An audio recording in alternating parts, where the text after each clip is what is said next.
ପିଲାମାନେ ଆଜିର ଏହି କ୍ଲାସ୍କୁ ମୁଁ ତୁମ ସମସ୍ତଙ୍କୁ ସ୍ୱାଗତ ଜଣାଉଛି।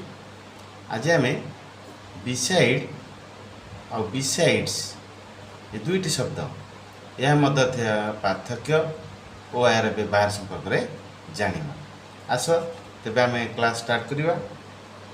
ବିସାଇଡ୍ ପ୍ରଥମେ ଯିବା ବିସାଇଡ୍।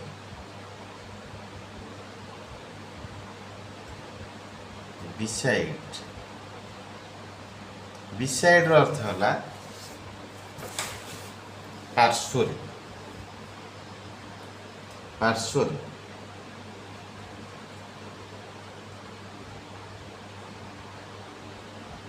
बा पाखरे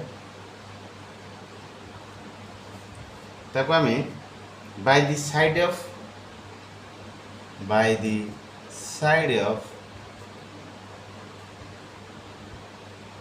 or outside এই ক্ষেত্রে ব্যবহার করিয়া। বাই দি সাইড অফ অর্থ পার্শ্বরে, আউটসাইড অর্থ भी আমি বাহার পার্শ্বরে ব্যবহার করু। তার এক্সাম্পল দেখি নেবা। গো and sit beside your father. Go and sit जाओ एवं बस beside your father तुम बापा पाखरे बा पार्श्वरे। तेणु ये आम पार्श्वर अर्थ beside व्यवहार कले। The child is sitting beside the mother.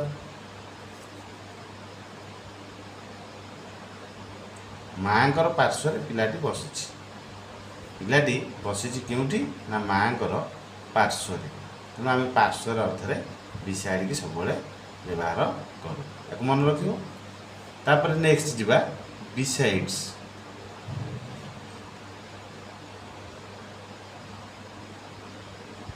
Besides अर्थ है in addition to, in addition to somebody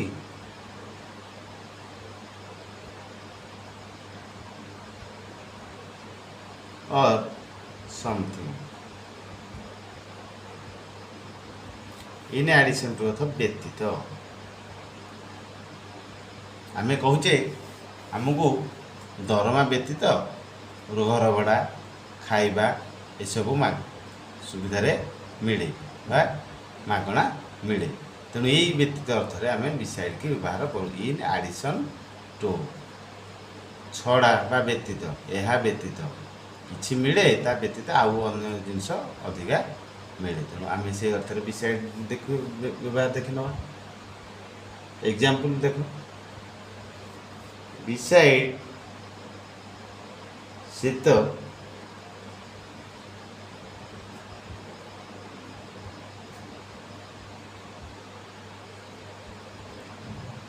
all the boys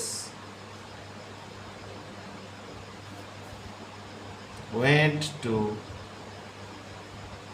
the classroom. Beside शीत, beside शीत, शीत को छाड़ी बा शीत व्यतीत अन्य समस्त पिला क्लासरूम को गले। Beside the Ramayana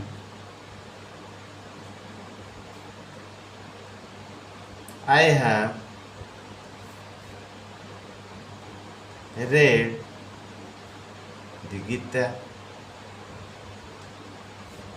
रामायण व्यतीत मु गीता को पढ़ी, गीता गीता पढ़ी, रामायण पढ़ी ता व्यतीत गीता को पढ़ी।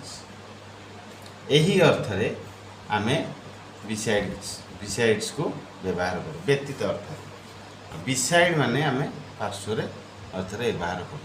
आशा करे तुम मानक आज ये क्लास टी भल लगी और तुम मैंने भल क्लास बुझी। जदि तुमको ये क्लास टी भल लगे ତୁମେ ଏହାକୁ ଲାଇକ୍ ସବସ୍କ୍ରାଇବ୍ ଓ ସେୟାର କରିବ। ରହୁଛି, ଧନ୍ୟବାଦ।